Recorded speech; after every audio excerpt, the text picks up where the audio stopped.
సహోదరులు కరుణాకర్ గారు, లలిత్ కుమార్ గారు ధర్మానికి సేవ చేద్దామని సదుద్దేశంతోనే బయలుదేరారు. కానీ మీకు తెలియకుండానే ధర్మాన్ని గుర్తించలేకపోతున్నారు. అన్నదమ్ములారా, ప్రేమతో కూర్చొని నిజంగానే భారతీయ ప్రేమను చూపించుకొని సత్యాన్ని గుర్తించలేమా మనం?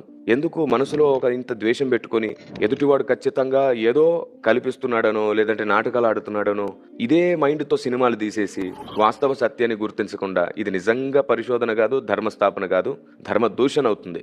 భారతీయ ప్రేమతో ధర్మాన్ని తెలుసుకుందాం. దేవుడు అనేవానికి మతం లేదు, కులం లేదు. దేవుడు అనేవానికి ఏ మతాన్ని ఆపాదించకుండా దేవుని వెతుకుదాం. రూపమే మీకు అడ్డొస్తే అన్ని రూపాలు మర్చిపోండి, పేర్లే మీకు అడ్డొస్తే అన్ని పేర్లు పక్కన పెట్టండి. కానీ దేవుడు మారనివాడు కదా, ఆయన గుణగణాలను వెతికి సాధిద్దాం ఆయన్ని. ఇదే మా పరిశోధన, ఇదే మా ప్రయత్నం.